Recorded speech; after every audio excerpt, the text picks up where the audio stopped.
Good morning, good afternoon, or good evening, depending on where you're joining us from in the world.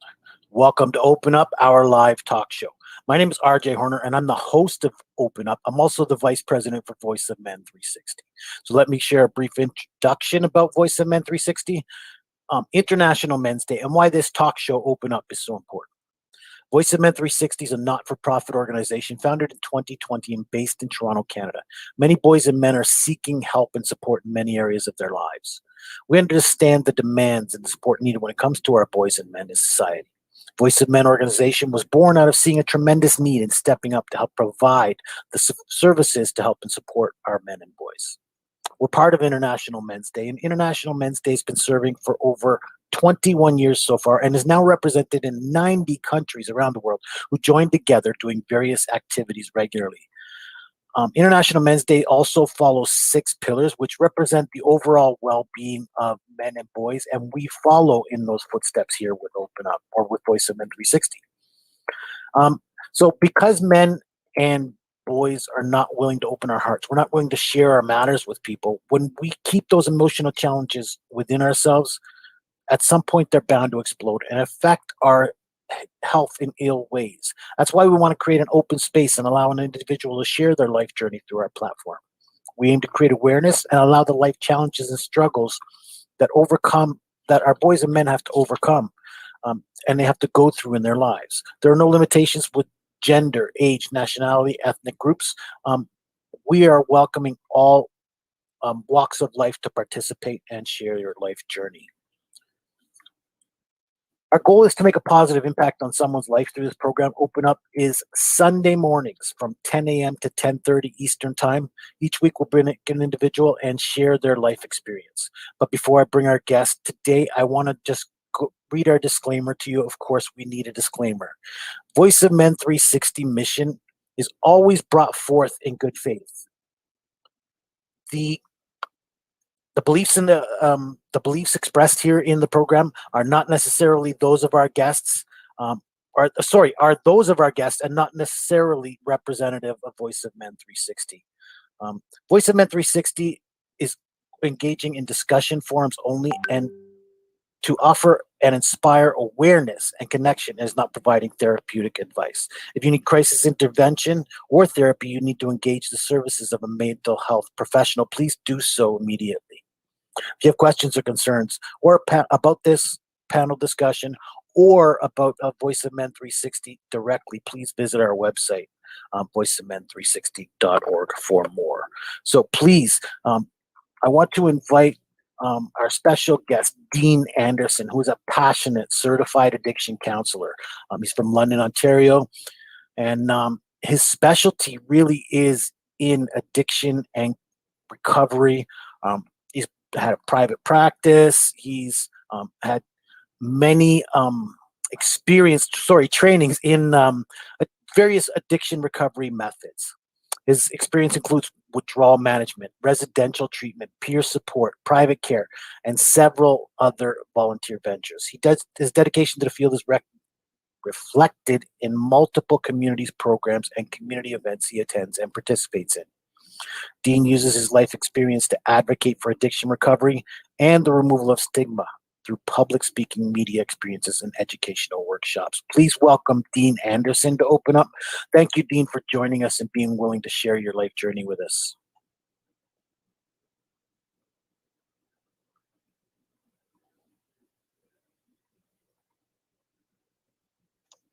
There we go. I clicked on it a couple times. Didn't want to unmute me. Hi, thanks, RJ. Thanks for having me. Absolutely. Pleased to have all our experienced counselors, but also persons out there. We want everybody to share their life journey. We want to get to know the people out there so that your journey can help others out there. So let's get to know you a bit. Where did this journey start on this passion you have for addiction recovery? Well, it comes from lived experience, RJ. I am myself recovered alcoholic and addict from many years ago. I started in this journey about 9 years ago when I started into this journey, and I'm gonna rewind a bit. I went into addiction recovery more than that. It was more like 18 years ago I went into recovery. I spent about 6 years in addiction recovery, but I didn't seek any help. I didn't do anything. I was called, white knuckling it, or putting the plug in the jug is what they like to call it. And that's doing treatment without having any supports or doing any work that's involved. Then I relapsed for a couple of years, and in that time I was able to destroy my life and my marriage and relationships and finances and careers and all that stuff. When I found my way back into recovery, I quickly came to the realization that there's so much more to it, and there's so much work that needs to be done, and things that need to happen, mental health programs that need to be engaged, and biological, psychological, social, spiritual constructs that need to make what recovery is. And then that's when I decided that, since I hadn't seen that when in my first journey, that it was important that I be a voice of that, and that I jump into the field. And now I've been in the field for about 6 years now. 6 years. And your journey was how long? Just your personal journey, if you don't mind. Let's call it your second, beyond the relapse. How long was your journey? In active addiction, active addiction the second time around was about 2.5 years. And I said something, it was almost 3 years. I said something to one of my friends. I was like, I can't believe my wife's mad at me. I've only been drinking for a year. And he's like, you dummy, it's been almost 3. And it flew by really quickly. Now, my personal journey in recovery since then is now 8.5 years that I've been abstinent.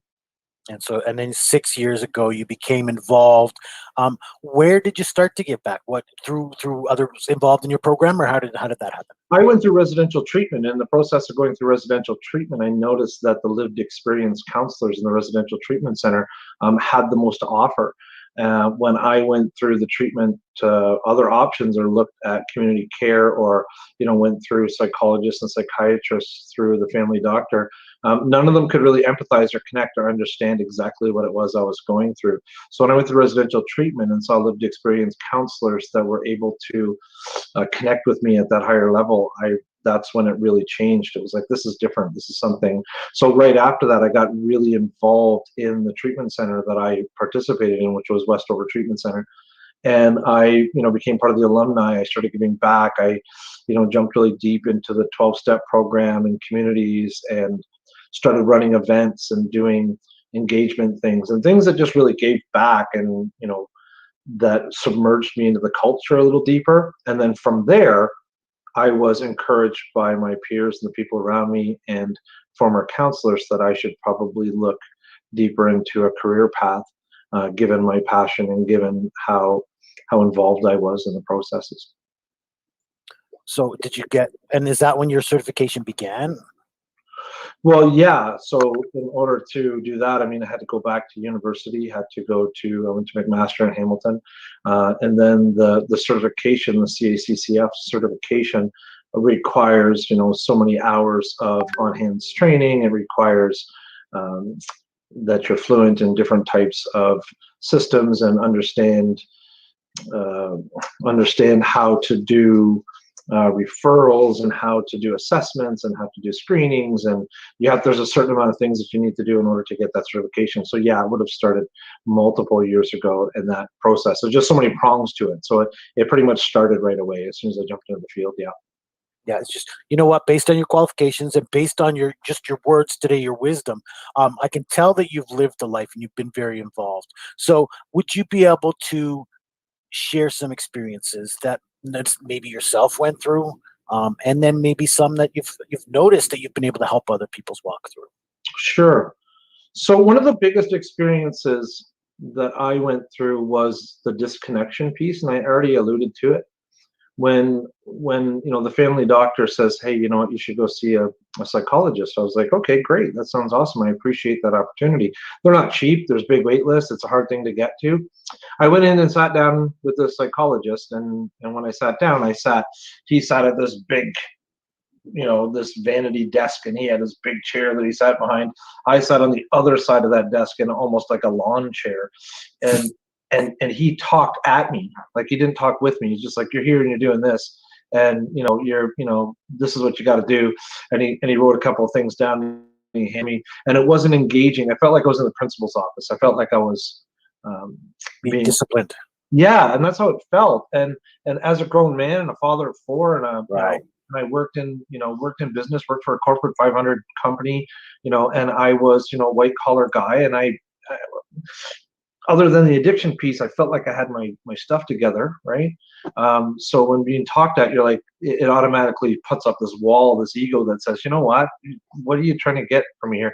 And that was just one experience. I had multiple experiences like that in the process of trying to get help. So when you ask me about my experiences and what that's like now, is I'm so happy to meet people and just say, you know what, this is where we're at. I'm here and I'm looking at you and I see you and I see who you are, and I know that it's a struggle. And the when I'm able to express with true compassion and empathy with one of my clients that I understand, and you're not a bad person, right? You're not a bad person who's breaking all the rules that needs to be punished. You're actually a person that's dealing with mental health, and you need healing, and you need compassion, and you need kindness, you need help, right? That light goes off on people, and they just, their eyes open up and they're like, wow, I didn't realize that was a viewpoint that could be had. And so, if I may ask quickly, do you think it's because of the stigma that we have that men are tough and we don't need help and we can manage, or do you think there's something else to it? Why? That's the number one for me. I believe. I mean, we're the breadwinners, right? We're the people that are supposed to have our stuff together. We're supposed to, take a licking and keep on ticking. And this substance use and addiction, one of my mentors says it's just maladaptive coping. That's all it is. I mean, you look at it from the standpoint of saying it's mental health and the inability to deal with emotions and regulate those emotions. And we all know that men, it's not common for us men to be able to talk about emotions without getting beat up, uh, or not just the locker room from the other guys, and being you know picked on or degraded because we're trying to speak our truth or show our emotions. It's also the women in our lives. The women in our lives, they tell us that they want us to be emotional and sweet and kind, but that's not always the case. I mean, when we are, sometimes we're rejected or sometimes we're pushed away. And most men will tell you that, who are single and on the dating scene. If you start showing vulnerability and showing sensitivity, you're losing girls real quick. They're not coming around knocking on your door, right? Yeah. And that's, we're trained that way and we're conditioned that way. So when we're talking about addiction being an inability to cope with and or regulate emotions, so I use drugs and alcohol to shut off my central nervous system or to cope with emotions or whatever. There's other different things that you can use drugs and alcohol to do, but in this sense, is most of the time is what's happening. So if you have men that are not allowed to emotionally regulate, and then you have addiction, which is maladaptive coping and inability to, then those two things are like, ta-da, right?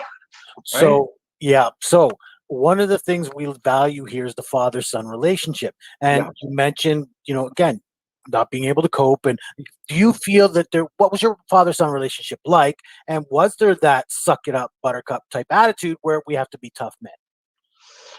Yeah, so my father was an army brat, right? So he grew up with his father in the Air Force, and that was the mentality in the military, and that was kind of the deal growing up when I was younger. I think my father's a little more open to those things now, but when we were younger, it was do as you're told, speak when spoken to, be seen, not heard. Those were the regular things, and it wasn't just my household, it was most households. I mean, Hmm. I grew up in the 70s, and that's early 80s, and that's the way it was. So that relationship was not always an open relationship, or one that was fluid and you're able to express yourself. Was he always available in your life, or was that relationship strained at a period of time, or how was that relationship for? I think that the relationship was somewhat strained. So he was always present. My father was always Hmm. around, but he worked long hours. He worked in sporadic hours. He worked a lot of afternoon shifts. So I would be in school. I would come home. He'd work afternoons. He wouldn't come home till 8 o'clock, 9 o'clock at night. I'm a kid ready to go to bed, kind of thing, and that's when he would come home. So we, connect on the weekends or whatever. But then, also, strained relationships within the family between him and my mother or whatever. Those things add stresses to the life, and there's and then there was three of us, three kids, so there wasn't a lot to go around. So I don't think it was, intentionally strained, but it was. Thank you for that. Again, I like to get this idea out, to, let people get an idea of your story through your telling of your relationships and your personal experience. So thank you for that.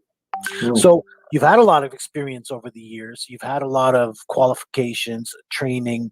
What, in your experience, is a good way to help people pass this recovery phase? Like, first of all, how do we get them beyond? How do we get them to take that step beyond addiction? So you'll hear it again, you'll hear it a million times whenever you're talking to people in addiction. The person, they kind of need to want to, right? I mean, that's the gist of it. If they're not in the desire, in the space to do that, it's very difficult to get people. So there's a couple of different layers, because when we're looking at addiction, we're normally looking at where the person is in the cycle of change, and we're looking at to see, are they pre-contemplative or contemplative, or are they ready to take some action, are they preparing to make changes? And then that's all relevant to the skills that I would use in order to define the technique, right?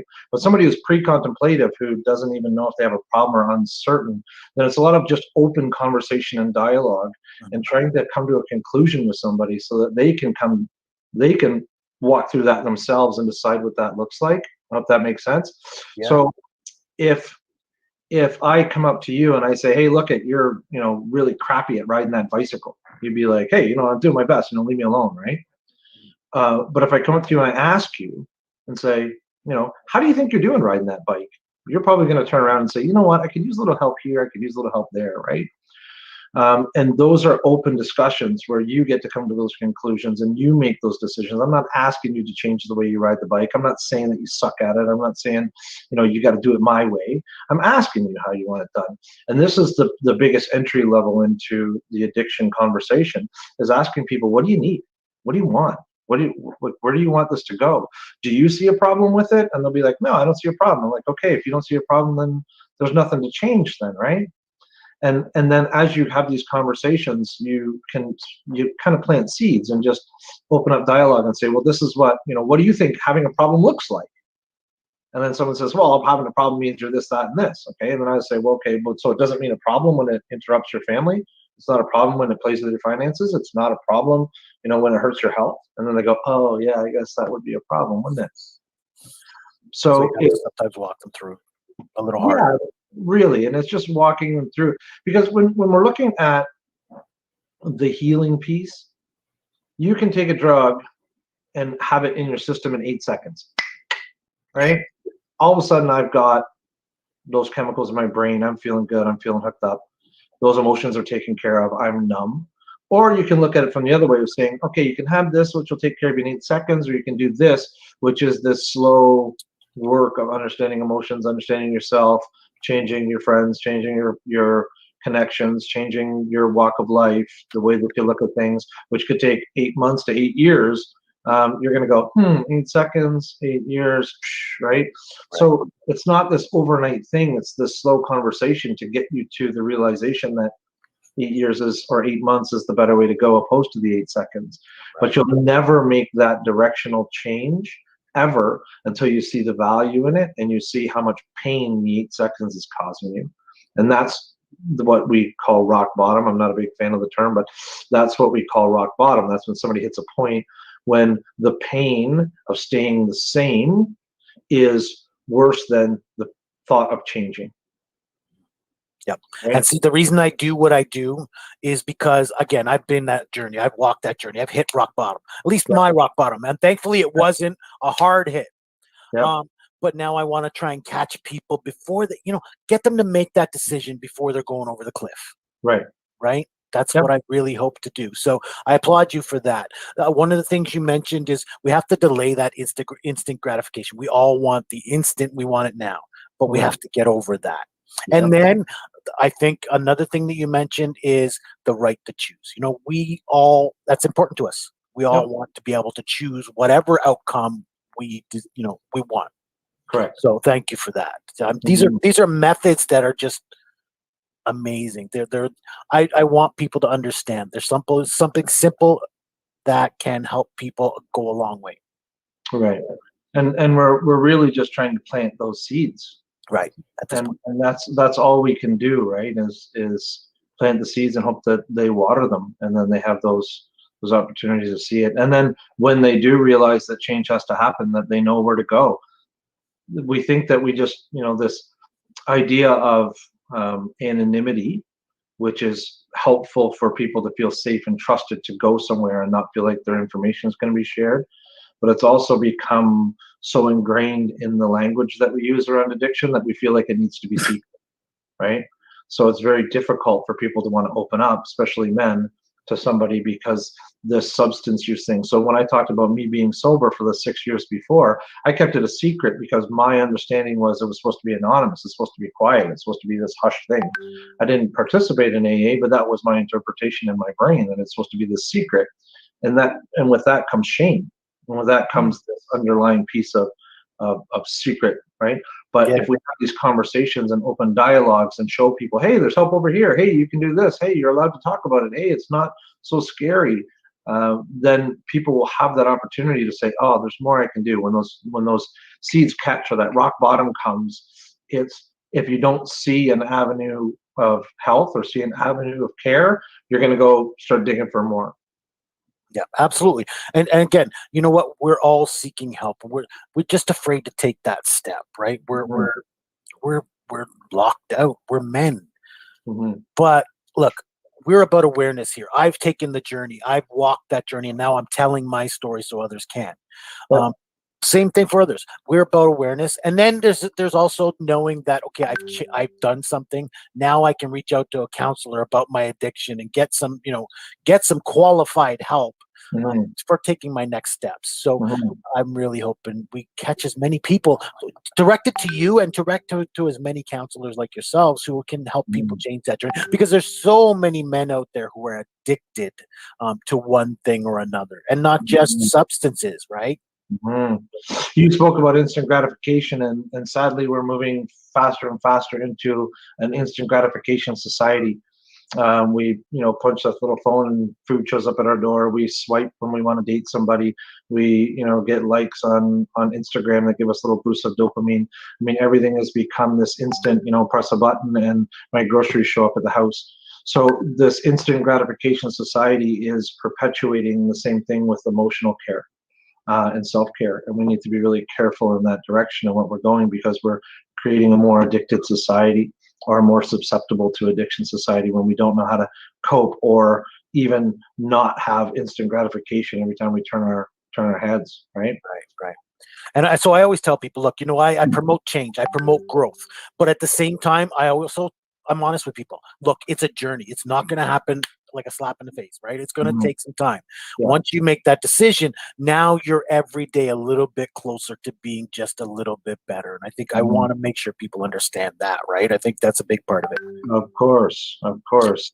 It's a process, not an event. That's what we like to say right? in addiction recovery. It's a process, not an event. You'll get there. Exactly. So Mhm. you've been walking this journey for a while. Where do you see yourself going from here? What's your life purpose? Tell us 3 to 5 years down the road. What's life look like for you? I love what I do. I love connecting with people on an individual basis every day, and that's my get me out of bed thing. That's what I jump out of bed to do. But I also see what we're talking about, where there's opportunity long term for planting seed at a bigger level. How are we incorporating it into our future and our children and basic education and systems around the world and awareness? I mean, we were able to, back in the 90s, they threw recycling at us, and we thought it was weird and strange, and and now it's everywhere. It's so easy. We just go, oh, I'm recycling, and you go, and you separate your stuff and you do it. It's just something that, took hold, and now generations after generations, you don't even think about it, you just do it. I think that, and that's an oversimplification, but I would like to see how we can change society to, in a couple of generations, be, have a normalcy to talk about emotions and regulations and feelings and coping and all those things that go with mental health. Gotcha. Have you had any experience with our Indigenous community? I have to ask that question. It's a big interest for us here right now, especially right now, of course. I have a couple of clients that are Indigenous. It's not in a traditional sense. So I don't do Indigenous healing or do anything specific to Right. Yeah. into Just- spiritual beliefs. They just happen to be Indigenous clients. Correct. Yeah. My method and the things that I do and the way that I treat each client is, it's not a cookie cutter. It's not like, oh, you come here and you do A plus B equals C. Like some of the community care programs do. They kind of have like a set things. You do this, you do this, you do this. Everybody does that. I bring people in and I meet them where they're at and I say, what do you need, right? Where's that coming from your perspective? And if people are from different cultures or different ethnic backgrounds or different religious beliefs, then we talk about how we can navigate that and how we can make sure that they're finding what they need. Because if I can't provide it, then let's see if we can find someone that can. Because you said earlier, let's make sure that people get the counselors or get what they need or come find me. I don't care if you come see me. I want you to go to somebody that you're going to connect with. That's what's the most important thing. I want you to find someone you're going to have some rapport with and actually want to do the work for. I don't want people that are coming to me because they think I'm going to help them but not want to do work. I want you to meet me, and then say, hey, how can we do what's going to help you best? And if it's, Indigenous treatments or whether it's cultural stuff or whatever it might be, let's say, hey, let's figure out how we can make this happen for you and get you what you need. And if it's not me, I hope it's somebody else. Mm-hmm. No, and again, I just wanted to discuss that cultural thing. Being in Canada, I think we need to. Thank you for discussing that. Really, it's about the differences of individuals, not so much the culture of the individual, unless you need to discuss how the treatment will work around the culture. Thank you very much for that. Absolutely. We have to, it has to be a person-focused care. We have to always individual and not kind of lump everybody into the same cookie cutter process. Absolutely. And then the other thing I noticed was you mentioned the healthcare, the choice. You know what I mean? We want choice. We want to be able to choose our counselor or a doctor or a dentist. Problem is, we don't get a lot of choice. We find the guy in the yellow pages or we get a recommendation from a friend and we go see this healthcare professional. And unfortunately, we remove the choice from that. So I really do think, like you mentioned, if you're not the counselor for that person, for whatever reason, there's no rapport, you're just not clicking, or you're not helping them in any way, you need to move on. You need to find that. Don't give up on counseling. Find another counselor who you click with and you can connect with. I hear that a lot. I hear people say, I tried it and it didn't work. And it's like, you know what? That's like, saying that you tried a certain brand of cereal and you're not going to eat cereal ever again. Like, I mean, that's just hundreds of kinds. Like, go figure the one out that you're going to eat and like, right? It's not all the same and it's all going to be different and each person is going to be different. So unfortunately, you have to try that. And they do that with mental health and medication as well. They'll put you on a mental health med and you have to use it for a couple of months before you know it's going to work. You can't just say, oh, it worked and then get them off and never take another one again. You got to trial them and go through them and do all this stuff to find out what's going to happen. This is the same way with counseling. You're going to have to try it and step into it and see what happens and see if there's somebody that you connect with. What I'm hoping to see more in the future and that they're doing in the US, specifically in Detroit, is they've created a lot of coaching programs that have the same, they're able to bill out to Medicare, right? So, but these coaching programs are filled with peer support people, and then there's hundreds of them. So you can pick and choose and find one that actually suits your needs or matches your lifestyle, or you know what I mean? Like, I wouldn't want to go see a coach, of a 25-year-old girl, or woman. I wouldn't want to do that because I wouldn't relate to that person. I'd want to go see a 40-year-old guy with kids who would connect with me. Do you know what I mean? Right. Yep. They're starting to do that a lot more in the States, in the US with, influx of these coaches that can make it so that you can actually pick and choose who it is.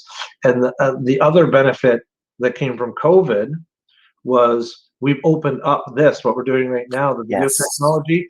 I have clients all over the province now. So these are clients that I could have had before. I could have done it before, but now that it's COVID, people are more open to it. But I have better rapport with my clients now, but they're scattered all over instead of me just having clients within 3 blocks and some of them not having that connection. If that makes sense. Yeah, I did my counseling through phone call because my counselor was out in Arizona actually at the time, Mm. but she was Canadian. But I mean, she was out in Arizona at the time, so I did it virtually through phone. But I had a picture of her, so I knew what she looked like, so I knew who I was talking to. Really, Yeah. wasn't the same vibe. Thankfully, though, like you mentioned earlier, I was willing to change when I was going through my journey. So Mm. again, those choices. So I hope people take advantage of your services because again, you've definitely shown your value to people out there today. But Mm. again, wherever your counselor might be, please take advantage, right? Absolutely. So before I go, I always like to ask two questions. The first being, what can our boys and young men, do to become better men? Um, I don't know about the to be better. I think to be better is to be accepting. I don't think it's a matter of there being something wrong with you to have to be better. I think you're fine just the way you are. But if we're looking at mental health, I think it's finding that safe place. And this is what I find with most people. There's a concern with being able to find someone that you can be vulnerable with and that you can talk about things and be safe with, and it's just not always there. So if you can't find it, then reach out to a professional, and take an inventory of the people in your life and see who's around that can be that safe place. Somebody that you can trust in, somebody that you can confide in, someone that you can share those things. We want to be more vulnerable and more open, but we also don't want to go blasting out on social media where we could hurt ourselves and make it worse, right? So I think that it's and then being open about the fact that you do have someone that's safe, and have those conversations openly like we are now. I mean, as best you can. And I think that culture will change eventually, but it's going to take some time for us to do that. And I think them just doing the little bits that they can is going to make us better as men. Absolutely. Absolutely. Thank you very much. And then the last question being, what can we as a society do for our men and boys to help them improve?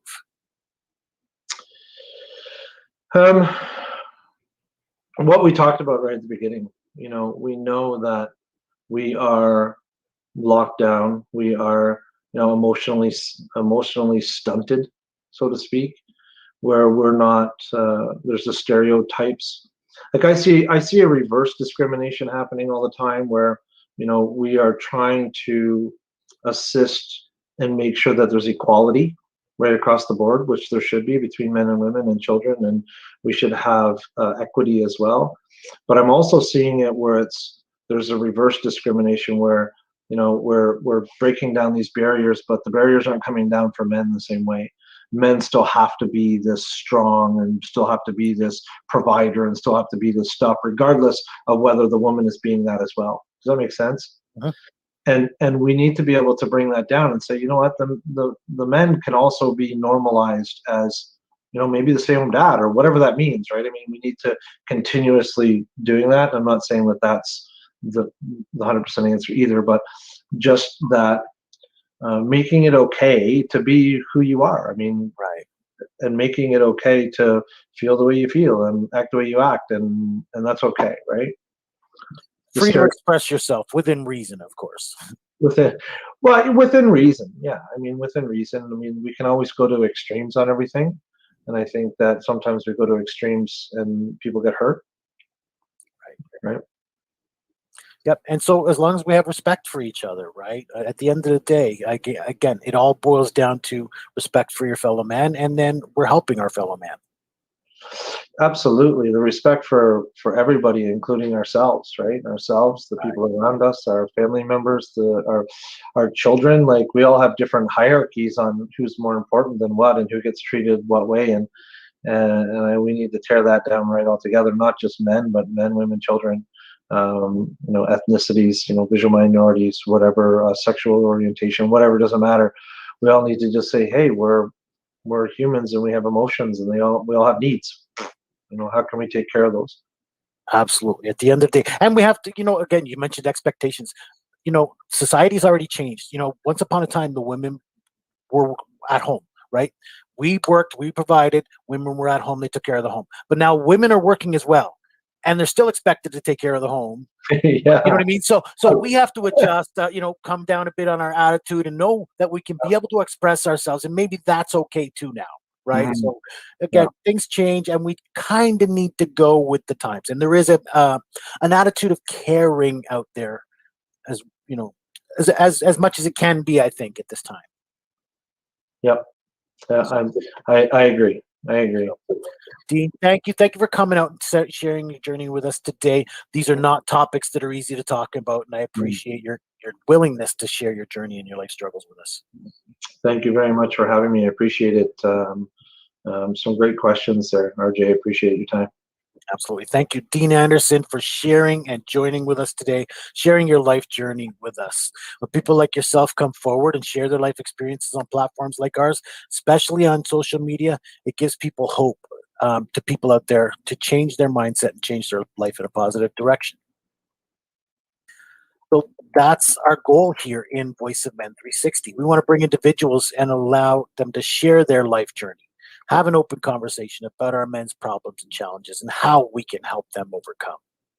So I have a few announcements to end off our show. First, we have 4 live shows. First, the one you just participated in is called Open Up. It's about people sharing their life journey. It's a live talk show on Sunday morning at 10 a.m., which you just participated in. We have a new show coming in July on Wednesdays at 6 p.m. We've begun our lineup, but we're looking for new guests as well. So please reach out to us. I'll give you the information shortly. Please join us for Open Up Sundays at 10 a.m. or Wednesdays at 6 p.m. Then we have Veely, a Tamil live talk show, which is Sunday at 8 a.m. Eastern Time. And then we have a monthly webinar. That's the first Saturday of every month. That's 10:30 to 11:30 Eastern Time. And we bring the expertise of organizations and discuss a particular topic each time. And then we have a monthly special show called The Unspoken Tears. That's the second Saturday of every month from 10 a.m. to 11 a.m. Eastern Time. That's about domestic violence against men, bullying, male sexual abuse, traumas, and human trafficking. We also host panel discussions. First, we have one a month in English and one a month in Tamil. We bring people from different parts of the world and share their perspectives and thoughts and life's experiences on particular topics.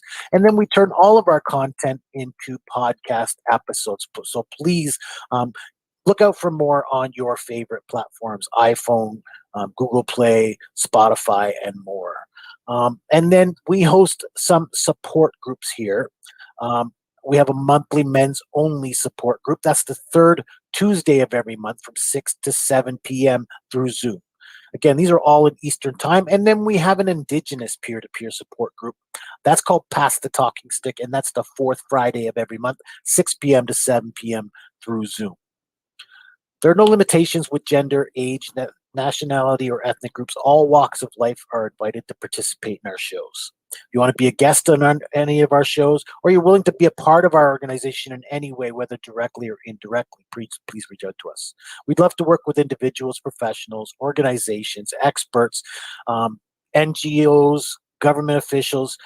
We're looking to expand our reach and expand our voice and the voice of men. So once again, you can reach us. We are Voice of Men 360. Thank you for joining us today. But please reach out to us at 437-889-8329. Once again, our phone number is 437-889-8329. If you want to be a part of our shows or get involved, please email us at info@voiceofmen360.org, which makes our website www.voiceofmen360.org.